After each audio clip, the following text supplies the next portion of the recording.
Hello दोस्तों, स्वागत है आप सभी का साइंस फाइटर क्लासेज के इस डिजिटल लर्निंग प्लेटफॉर्म पे। दोस्तों, अभी तक हमने डिस्कस किया पाषाणकालीन सभ्यता स्थलों को, और उनमें भी हमने डिस्कस किया पूरा पाषाणकालीन सभ्यता स्थल, मध्य पाषाणकालीन सभ्यता स्थल और उत्तर पाषाणकालीन सभ्यता स्थलों को। आज की जो अपनी क्लास है वो इसके आगे के जो सभ्यता स्थल हैं उनके बारे में हम आज की क्लास में डिस्कस करेंगे।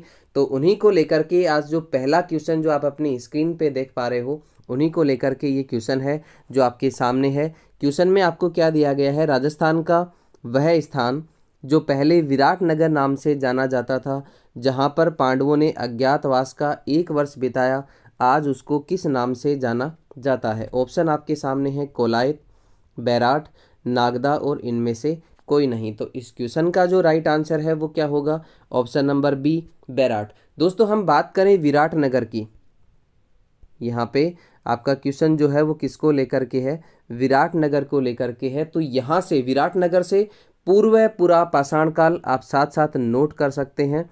पूर्व पुरा पाषाण काल से लेकर के कब तक के अवशेष यहाँ से मिले हैं? मध्य पाषाण काल तक के जो अवशेष हैं वो आपके कहाँ से मिले हैं? विराटनगर से मिले हैं। और यहाँ से बहुत ही शानदार बात मैं आपको बताने वाला हूँ, यहाँ से शिलाश्रय मिले हैं। क्या मिले हैं? शिलाश्रय। शिलाश्रय का क्या मतलब होता है?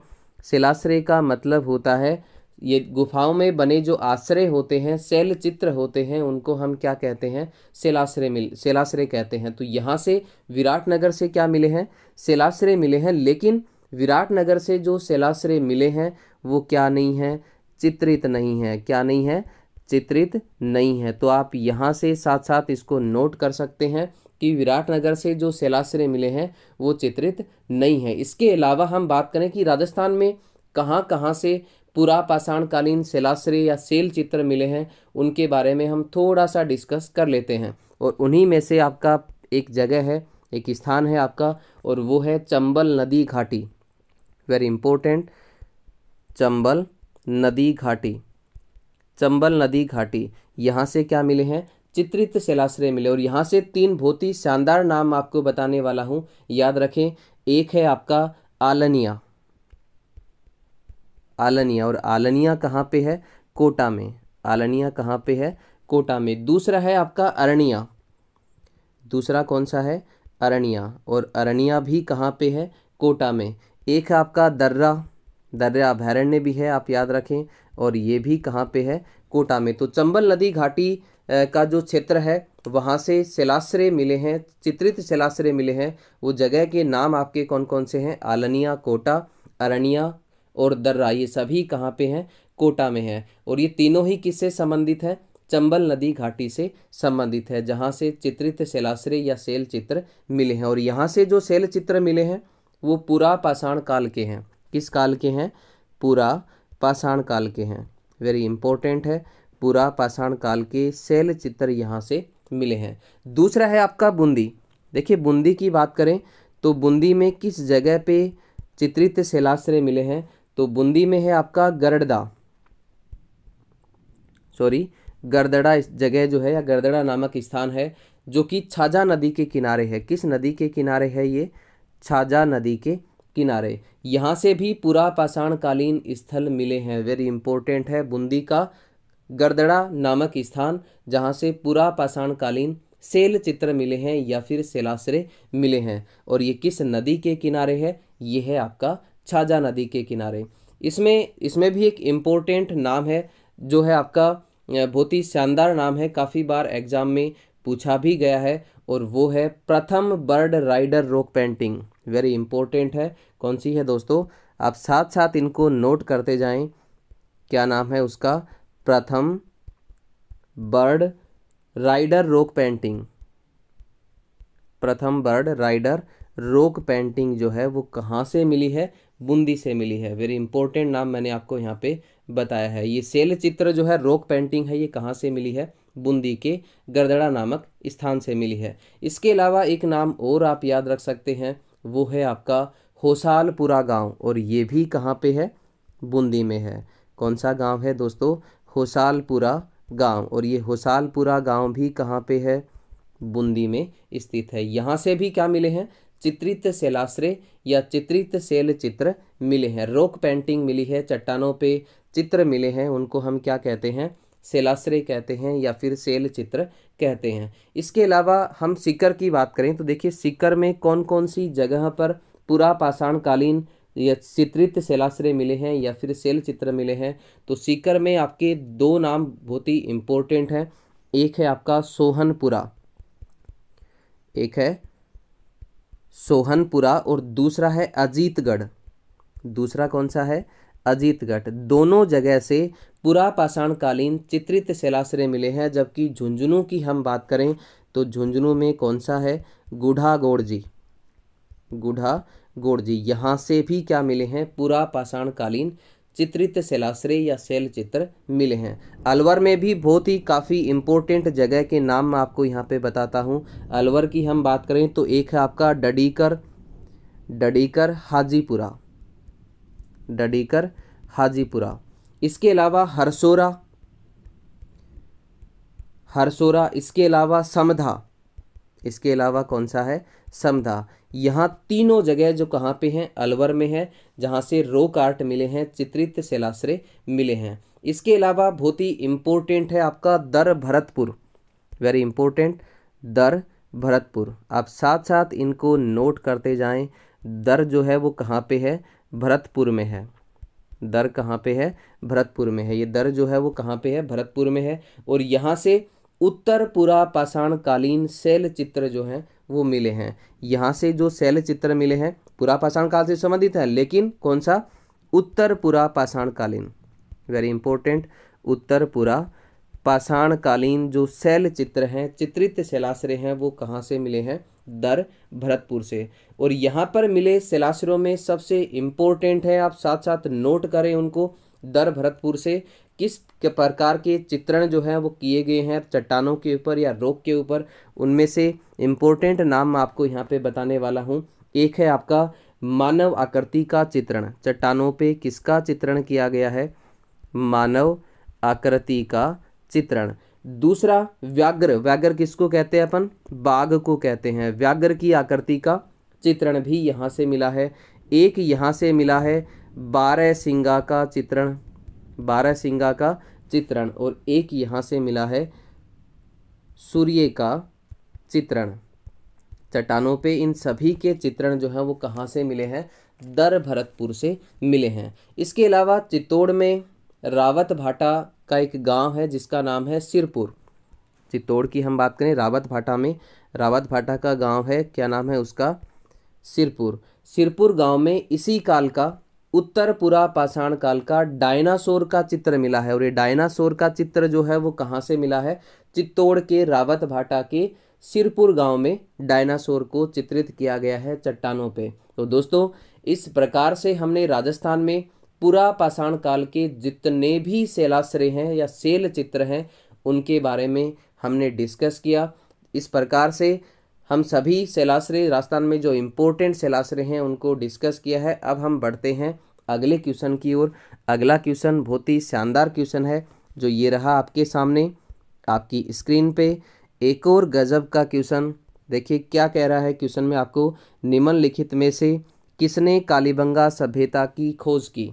ऑप्शन आपके सामने है अमलानंद घोष, रतन चंद्र अग्रवाल, HD साकलिया और VN मिश्र। तो यहाँ पे कालीबंगा की बात हो रही है। यहाँ पे तो कालीबंगा की हम बात करें तो कालीबंगा की जो खोज है उसका श्रेय किसको जाता है? अमलानंद घोष को। और ये कब खोजी गई थी? 1952 में। अमलानंद घोष ने कालीबंगा की खोज कब की थी? 1952 में। दोस्तों बात करें हम कालीबंगा सभ्यता की तो ये ग्रामीण सभ्यता नहीं है। ये कैसी सभ्यता है? नगरीय सभ्यता है, वेरी इंपॉर्टेंट है। कैसी सभ्यता है आपकी कालीबंगा? नगरीय सभ्यता है, सुनियोजित नगरीय सभ्यता। और ये कांस्य युगीन सभ्यता है, याद रखें आप। कैसी सभ्यता है? कांस्य युगीन सभ्यता है। लेकिन यहाँ से तांबे के उपकरण भी मिले हैं। यदि कांस्य युगीन ऑप्शन में ना हो तो आप ताम्र युगीन सभ्यता कर सकते हैं, लेकिन पहला आप क्या करोगे? कांस्य युगीन सभ्यता। आपकी कालीबंगा जो है वो किस प्रकार की सभ्यता है? कांस्य युगीन सभ्यता है। और ये किस नदी के किनारे है? ये है आपकी प्राचीन द्रस्वती नदी के किनारे, वेरी इंपॉर्टेंट, किस नदी के किनारे स्थित है? द्रस्वती नदी। और इससे भी प्राचीन नदी यदि आपको पूछा जाए तो सरस्वती नदी के किनारे है। और वर्तमान में किस नदी के किनारे है कालीबंगा सभ्यता? ये है आपकी घग्गर नदी के किनारे। कालीबंगा सभ्यता वर्तमान में किस नदी के किनारे है? घग्गर नदी के किनारे। कहाँ पे स्थित है? हनुमानगढ़ जिले में स्थित है। अब हम बात करेंगे इसके उत्खनन की। तो इसका जो उत्खनन कार्य है वो 1961 से लेकर के 1969 तक होता है। इसका जो उत्खनन कार्य है कालीबंगा का वो 1961 से लेकर के 1969 तक होता है। और उत्खनन का जो कार्य है वो किसके द्वारा किया जाता है? आप सभी जानते होंगे, बीबी लाल। और दूसरा है आपका बीके थापर, बीके थापर। इसके अलावा और नाम आप याद रख सकते हैं, जगतपति जोशी, जगतपति जोशी। इसके अलावा एमडी खर्रे, एमडी खर्रे। इनके द्वारा इसका उत्खनन का कार्य किया गया 1961 से लेकर के 1969 तक। याद रखें, यहाँ से जो खुदाई का कार्य किया गया वो कितने स्तरों में किया गया?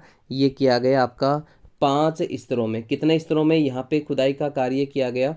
5 स्तरों में। और 5 स्तरों का जो मतलब है वो यहाँ से 5 प्रकार की संस्कृति से है। याद रखना आप इसको, 5 प्रकार की संस्कृति जो है वो यहाँ से मिली है। जिसमें हम बात करें तो पहली और दूसरी जो है, पहला और दूसरा जो स्तर है यहाँ से पूर्व हड़प्पा कालीन, पहले और दूसरे स्तर से पूर्व हड़प्पा कालीन, वेरी इंपॉर्टेंट, पूर्व हड़प्पा कालीन।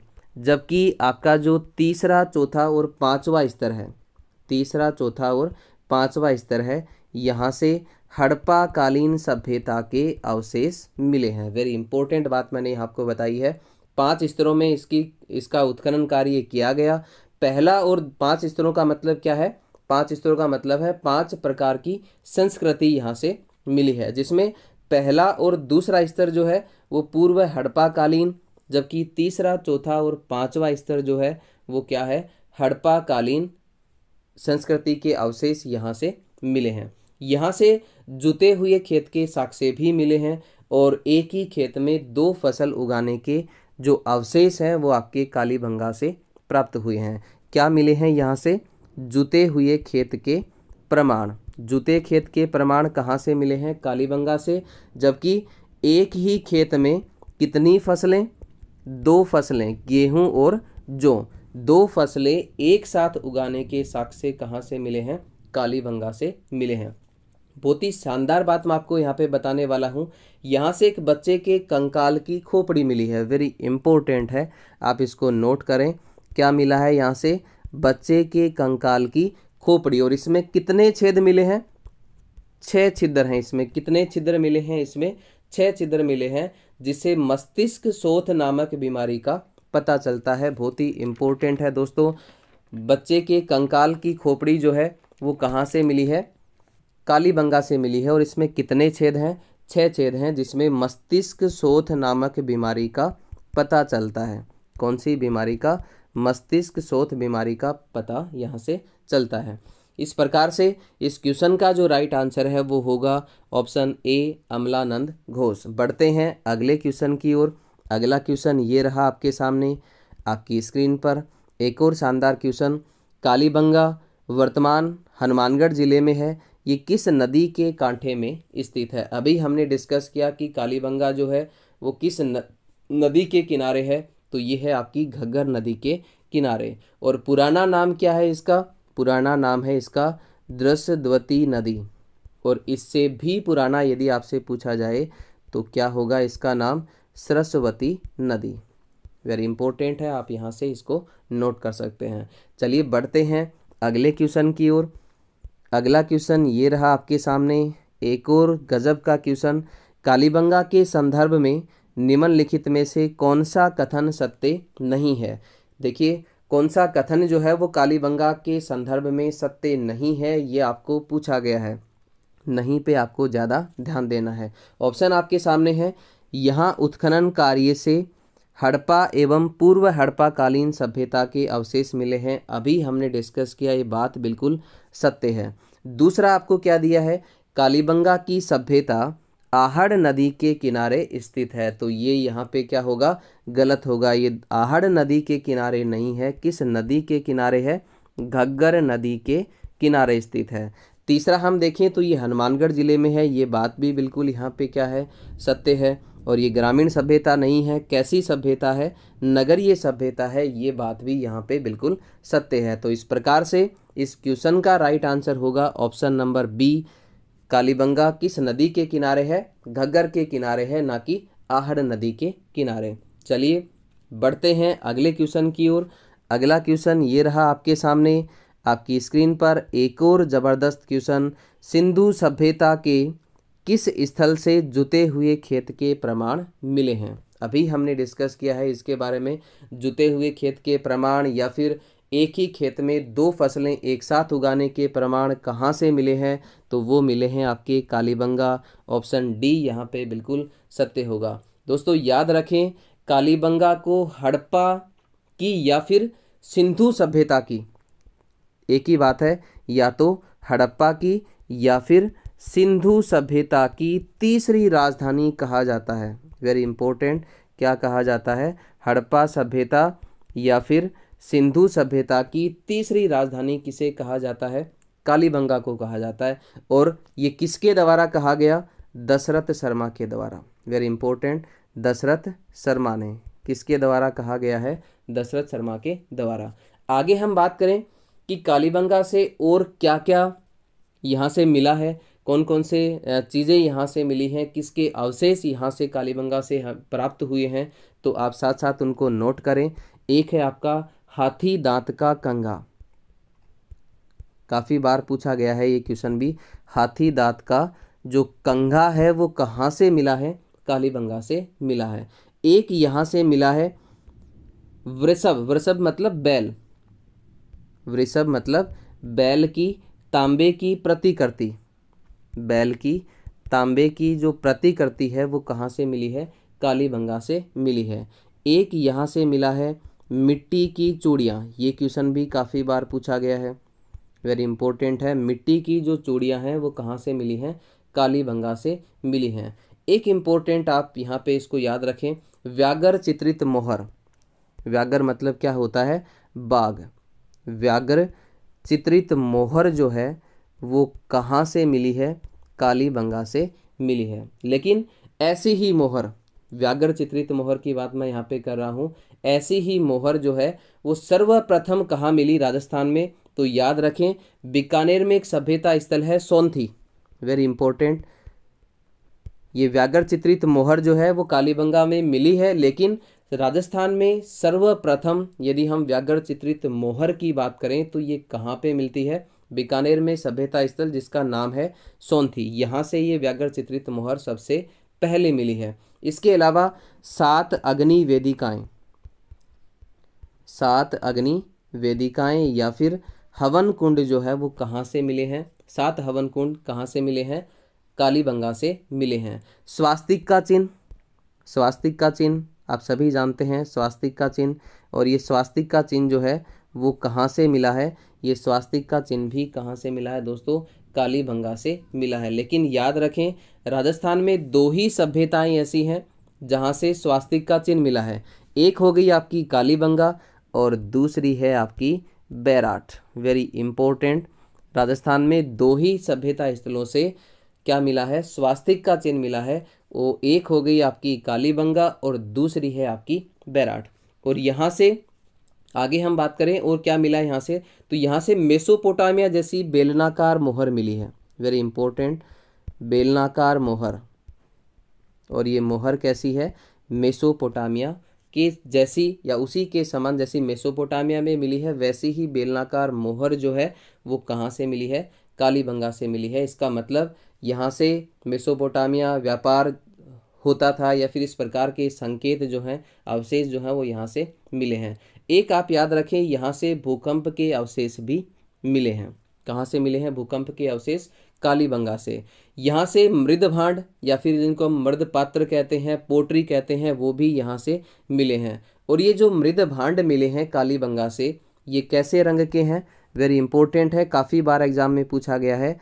कैसा धरातल है इनका, लाल धरातल वाले मृद भांड मिले हैं। कहाँ से मिले हैं, कालीबंगा से मिले हैं, लेकिन इन पर काली और सफ़ेद रेखाएं खींची गई हैं। वेरी इंपॉर्टेंट है, कैसी रेखाएं खींची गई हैं, काली और सफ़ेद रेखाएं खींची गई हैं, लेकिन इनका धरातल कैसा है, बेस कैसा है, इनका लाल है। मृद भांड का रंग कैसा है, लाल रंग के मृद भांड कालीबंगा से मिले हैं, जिन पर काली और सफ़ेद रेखाएं खींची गई हैं। इस प्रकार से अपने क्वेश्चन का राइट आंसर होगा ऑप्शन नंबर डी, कालीबंगा। चलिए बढ़ते हैं अगले क्वेश्चन की ओर। अगला क्वेश्चन ये रहा आपके सामने, एक और गजब का क्वेश्चन। निम्नलिखित में से किस स्थल से उत्खनन में अग्नि वेदिकाएं मिली थी। अभी हमने डिस्कस किया है अग्नि वेदिकाएं कहाँ से मिली हैं, आहड़, बागोर, कालीबंगा और गणेश्वर। तो इस क्वेश्चन का राइट आंसर होगा ऑप्शन नंबर सी, कालीबंगा। चलिए बढ़ते हैं अगले क्वेश्चन की ओर। अगला क्वेश्चन ये रहा आपके सामने आपकी स्क्रीन पर। निम्नलिखित में से सत्य कथन है, आपको सत्य कथन का चयन यहाँ पे करना है।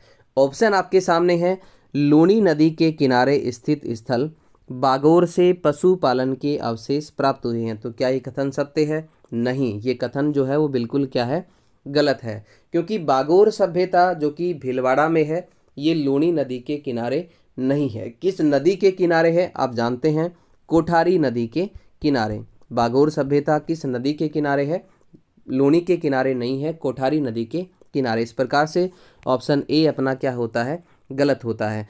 आहड़ स्थल का जो संबंध है वो नवपाषाण काल से है। आहड़ सभ्यता का संबंध जो है वो नवपाषाण काल से नहीं है। किससे है? आहड़ एक ताम्रयुगीन सभ्यता है।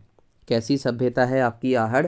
ताम्रयुगीन सभ्यता है। इस प्रकार से ऑप्शन बी भी क्या होता है, रॉन्ग होता है, गलत होता है। तीसरा आपको दिया है, कालीबंगा में दुर्ग तथा निचला नगर दोनों प्राचीर युक्त मिले हैं। ये बात यहाँ पे बिल्कुल क्या है, सत्य है, क्योंकि कालीबंगा में दुर्गीकरण के अवशेष भी मिले हैं। 2 दुर्ग यहाँ से मिले हैं कालीबंगा से। तो यहाँ से ऑप्शन सी जो है वो अपना बिल्कुल सत्य होगा। चलिए इसके अलावा हम बात करें बागोर सभ्यता की। तो बागोर सभ्यता जो है वो किस नदी के किनारे है? कोठारी नदी के किनारे है। कहाँ पे है बागोर? भीलवाड़ा में है।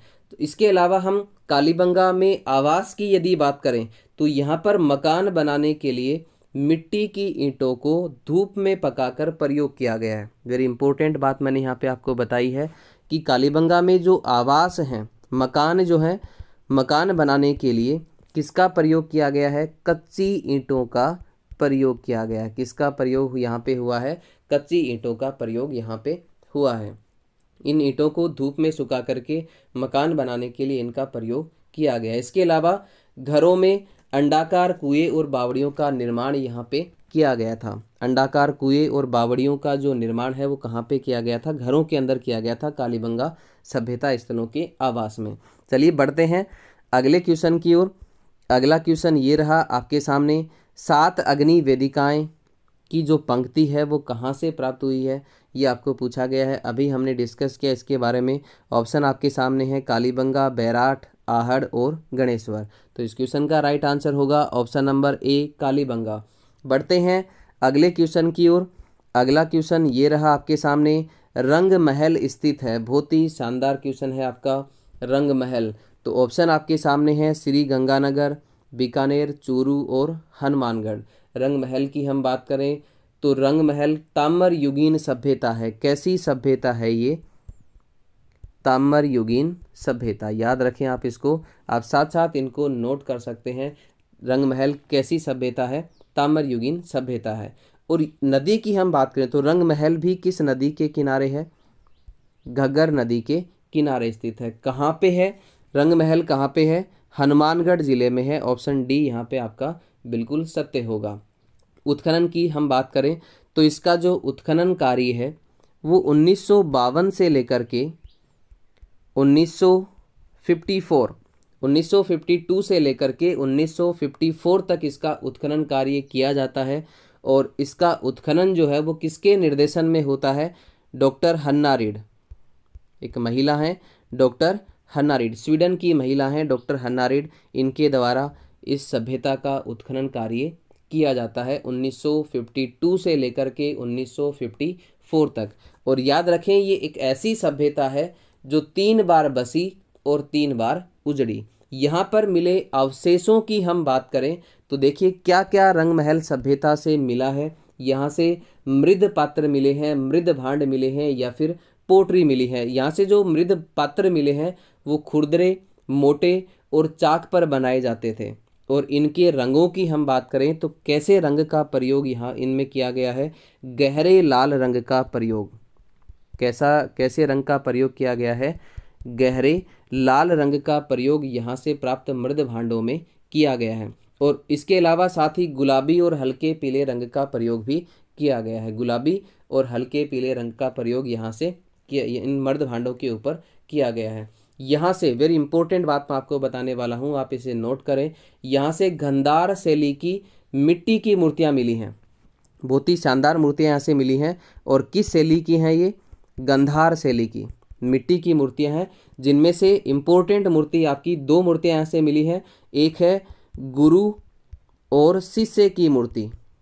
क्या मिला है, कैसी मूर्तियाँ मिली है मिट्टी की जो कि गंधार शैली की हैं, गुरु और शिष्य की मूर्ति। और दूसरी मिली है भिक्षु और भिक्षुणी की मूर्ति, जो कि मिट्टी की मूर्तियां हैं, भिक्षु और भिक्षुणी की मूर्ति, दूसरा गुरु और शिष्य की मूर्ति। इसके अलावा यहाँ से कुषाण कालीन तांबे की मुद्राएं और मूर्तियां भी यहाँ से मिली हैं। एक इम्पोर्टेंट बात आपको मैं बताता हूँ यहाँ पर चावल की खेती के, रंगमहल की बात हम कर रहे हैं, यहाँ पे चावल की खेती के अवशेष यहाँ से मिले हैं। यहाँ पर मिले मृद पात्रों पर मानव और पशुओं की आकृति भी क्या है, चित्रित है। ये भी आप साथ में नोट कर लें। चावल की खेती के अवशेष आपके रंगमहल से मिले हैं। इसके अलावा जो यहाँ पे मृद भांड मिले हैं उन पे मानव और पशुओं की आकृति का चित्रण किया गया है। इस प्रकार से इस क्वेश्चन का राइट आंसर होता है ऑप्शन डी, हनुमानगढ़।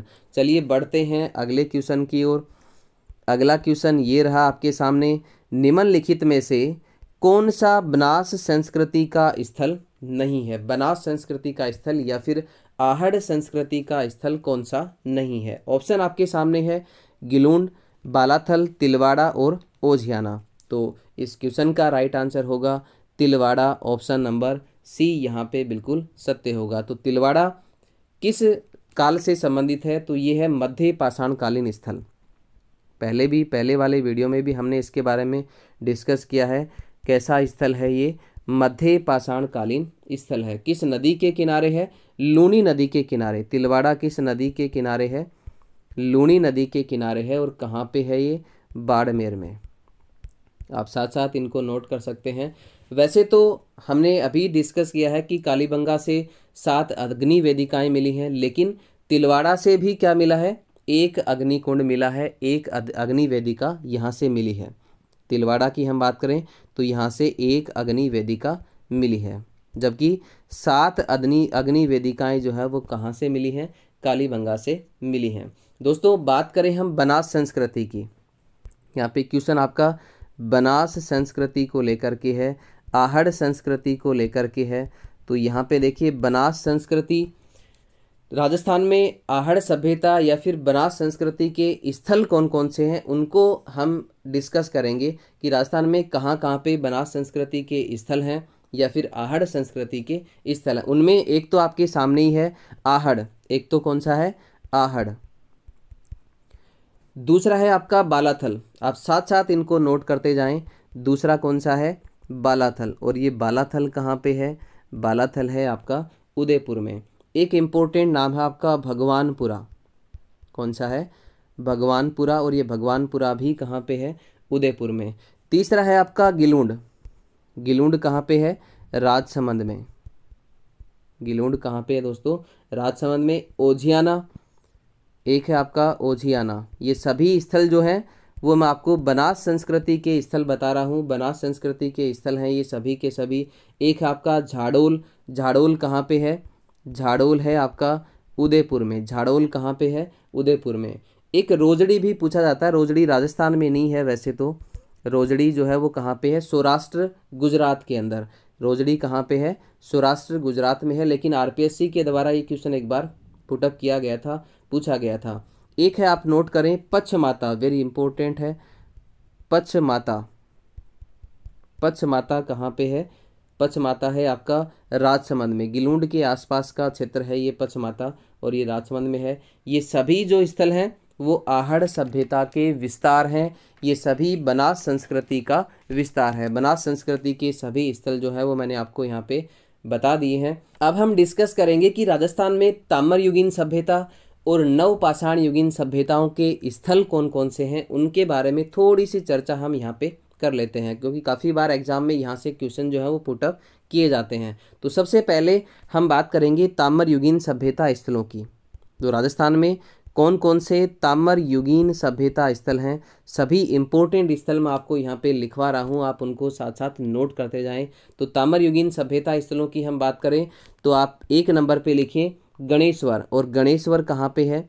आप सभी जानते हैं गणेश्वर कहाँ पे है। यह है सीकर, नीम का थाना सीकर में, काटली नदी के किनारे। किस नदी के किनारे है? काटली नदी के किनारे, जिसे ताम्र युगीन सभ्यताओं की जननी कहा जाता है। इनके बारे में विस्तार से हम अगले क्लास में डिस्कस कर लेंगे। दूसरा है आपका कालीबंगा, ये भी कांस्य युगीन या फिर ताम्र युगीन सभ्यता है। वैसे तो ये कांस्य युगीन सभ्यता है, लेकिन यहाँ से तांबे के उपकरण भी मिले हैं। तीसरा है आपका गिलूंड, और गिलूंड कहाँ पे है? राजसमंद में। इसके अलावा आहड़ और झाडोल, आप साथ साथ नोट जरूर कर लें इनको। एक है आपका आहड़, ये सभी ताम्र युगीन सभ्यता स्थल हैं, आहड़ और झाडोल, और दोनों ही कहाँ पे हैं? उदयपुर में हैं। कहाँ पे हैं दोनों स्थल? ताम्र युगीन सभ्यता स्थल हैं, कहाँ पे हैं? उदयपुर में। एक आप लिखें पिंड पांडलिया, वेरी इंपॉर्टेंट है, पिंड पांडलिया। और ये पिंड पांडलिया कहाँ पे है? ये है आपका चित्तौड़गढ़ में। एक है आपका कुराड़ा, कुराड़ा कहाँ पे है? नागौर में। बीकानेर में भी 2 ताम्र युगीन सभ्यता स्थल हैं, एक है आपका साबनिया और दूसरा है आपका पूगल। ये दोनों ही कहाँ पे हैं? ये हैं आपके बीकानेर में। कहाँ पे हैं ये? बीकानेर में। जयपुर की हम बात करें तो जयपुर में ताम्र युगीन सभ्यता स्थल, वेरी इंपॉर्टेंट, नंदलालपुरा। नंदलालपुरा के अलावा किराड़ोत, किराड़ोत बहुत बार पूछे गए हैं क्वेश्चन, नंदलालपुरा, किराड़ोत। और एक है आपका चिथवाड़ी, एक कौन सा है? चिथवाड़ी। ये भी कैसे स्थल हैं? ताम्र युगीन सभ्यता स्थल हैं। कहाँ पे है ये? जयपुर में। जालोर की हम बात करें तो जालोर में है एलाना। एलाना कहाँ पे है? जालोर में। ताम्र युगीन सभ्यता स्थल है। और इसके अलावा बूढ़ा पुष्कर की हम पहले बात कर चुके हैं। बूढ़ा पुष्कर कहाँ पे है? अजमेर में। ये भी ताम्र युगीन सभ्यता है। कोटा की हम बात करें तो कोटा में है माहोली। कोटा में कौन सा है? माहोली। माहोली कहाँ पे है? कोटा में है। इसके अलावा मलाह की हम बात करें, इसके अलावा मलाह की हम बात करें तो मलाह जो है वो कहाँ पे है? मलाह है आपका भरतपुर में। मलाह कहाँ पे है दोस्तों? भरतपुर के अंदर। इसके अलावा अब हम नवपाषाण या फिर उत्तर पाषाण सभ्यता स्थलों के बारे में डिस्कस करेंगे कि राजस्थान में नवपाषाण काल या फिर उत्तर पाषाण काल के सभ्यता स्थल जो हैं वो कौन कौन से यहाँ पे खोजे गए हैं और कौन कौन से सभ्यता स्थल राजस्थान में हैं। तो चलिए पहला आप नोट करें, भैंसरोडगढ़। कौन से स्थल की हम बात करें यहाँ पे? उत्तर पाषाण काल या फिर नवपाषाण काल के सभ्यता स्थलों की बात हम यहाँ पे कर रहे हैं। मैं लिख देता हूँ यहाँ पे, नवपाषाणकालीन सभ्यता स्थल। नवपाषाणकालीन सभ्यता स्थल कौन कौन से हैं? पहला है आपका भैंसरोडगढ़। पहला कौन सा है? भैंसरोडगढ़। और ये कहाँ पे है? ये है आपका चित्तौड़गढ़ में, चंबल और बामनी नदी के संगम पे। ये भी आप साथ में नोट कर लें, किस नदी के किनारे है? चंबल और बामनी नदी के संगम पे स्थित है ये। दूसरा है आपका नवाघाट। दूसरा कौन सा है? नवाघाट। और ये नवाघाट कहाँ पे है? चंबल नदी के किनारे। एक है आपका हमीरगढ़। कौन सा है? हमीरगढ़। इसके अलावा जहाजपुर। इसके अलावा कौन सा है? जहाजपुर। इसके अलावा देवली। जहाजपुर और देवली। आप साथ साथ नोट जरूर कर लें इनको। एक आपका रह गया जहाजपुर। ये सभी जो हैं वो कैसे हैं, उत्तर पाषाणकालीन सभ्यता स्थल हैं। इसके अलावा ये इन नदी के किनारे की हम बात करें तो नवाघाट, हमीरगढ़, देवली और जहाजपुर ये किस नदी के किनारे हैं, ये बनास नदी के किनारे हैं। कौन सी नदी के किनारे स्थित हैं, ये बनास नदी के किनारे स्थित है। कौन कौन से, नवाघाट आपका चंबल नदी के किनारे है, जबकि हमीरगढ़, देवली और जहाजपुर ये किस नदी के किनारे हैं, बनास नदी के किनारे हैं। गिलूंड की हम बात करें तो गिलूंड जो है वो नवपाषाण और ताम्रयुगीन दोनों में आती है। आप इसको नोट करें। गिलूंड की हम बात करें, देखिए गिलूंड सभ्यता जो है जो कि राजसमंद में है, बनास नदी के किनारे स्थित है, बनास संस्कृति के अंतर्गत ये आती है या बनास संस्कृति स्थल है। तो गिलूंड में हम बात करें तो गिलूंड में नवपाषाण काल और ताम्रयुगीन दोनों के अंतर्गत आती है आपकी गिलूंड सभ्यता। इसके अलावा पाली के अंदर ही है। दूसरा आपका समदड़ी, वेरी इंपॉर्टेंट, समदड़ी कहाँ पे है, समदड़ी है आपका बाड़मेर में। पाली और समदड़ी किस नदी के किनारे हैं, लूनी नदी के किनारे। किस नदी के किनारे स्थित हैं ये, लूनी नदी के किनारे। इसके अलावा आप नोट करें शिकारपुरा, कौन सा, शिकारपुरा। एक है आपका पीपाड़, और ये पीपाड़ कहाँ पे है, पीपाड़ है आपका जोधपुर में। पीपाड़ कहाँ पे है दोस्तों, जोधपुर में स्थित है। इसके अलावा खींवसर, और खींवसर आप जानते होंगे, खींवसर कहाँ पे है, खींवसर है आपका नागौर में। इसके अलावा दो स्थान मैं और यहाँ पे लिख रहा हूँ, एक है आपका बागौर, एक तो कौन सा है, बागौर, और एक है आपका तिलवाड़ा। दो स्थान और मैं यहाँ पे मैंने लिखे हैं, बागौर और तिलवाड़ा। यहाँ से नवपाषाणकालीन उपकरण भी मिले हैं, आप याद रखें। वैसे तो ये मध्य पाषाणकालीन सभ्यता स्थल हैं, दोनों के दोनों, बागौर और तिलवाड़ा किस प्रकार के सभ्यता स्थल हैं, मध्य पाषाणकालीन सभ्यता स्थल हैं, लेकिन यहाँ से नवपाषाणकालीन उपकरण भी मिले हैं, इसलिए ये नवपाषाणकालीन स्थलों के अंतर्गत भी आते हैं। तो सभी नवपाषाणकालीन स्थल जो राजस्थान में इम्पोर्टेंट थे मैंने यहाँ पे आपको लिखवा दिए हैं। इसके अलावा राजस्थान में कुछ ऐसे स्थान भी हैं जहाँ तांबे के साथ साथ पत्थर के उपकरण भी मिले हैं, तो उसको हम कह सकते हैं कि ताम्रपाषाण स्थल हैं। किस प्रकार के स्थल हैं, ताम्रपाषाण स्थल। ये भी काफ़ी बार पूछे जाते हैं, ताम्रपाषाण स्थल। ताम्रपाषाण स्थल इनको हम इसलिए कहते हैं क्योंकि यहाँ पर तांबे के उपकरण के साथ साथ पत्थर के उपकरण भी यहाँ से मिले हैं, इसलिए ताम्रपाषाण स्थलों के अंतर्गत आते हैं। और इनमें ताम्रपाषाण स्थलों की हम बात करें तो जो इम्पोर्टेंट है वो आप यहाँ से लिख सकते हैं।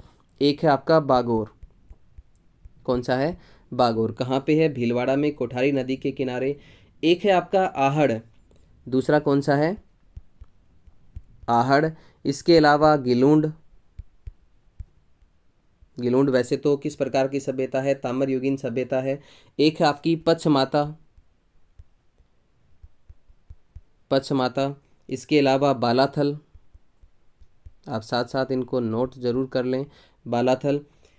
तो यहाँ पे सभी बागौर, आहड़, गिलूंड, पचमाता, बालाथल ये सभी कैसी सभ्यताएं हैं, ताम्रयुगीन सभ्यताएं हैं, लेकिन यहाँ से पत्थर के उपकरण भी मिले हैं, इसलिए हम इसको क्या कहेंगे, ताम्रपाषाण स्थल भी हम इनको कह सकते हैं। एक आपका है तिलवाड़ा की हम बात करें तो ये मध्य पाषाणकालीन स्थल है, अभी हमने डिस्कस किया था इसके बारे में, मध्य पाषाणकालीन स्थल है, लेकिन तांबे के उपकरण भी यहाँ से मिले हैं, इसलिए आपका तिलवाड़ा भी ताम्रपाषाणकालीन स्थल के अंतर्गत आता है।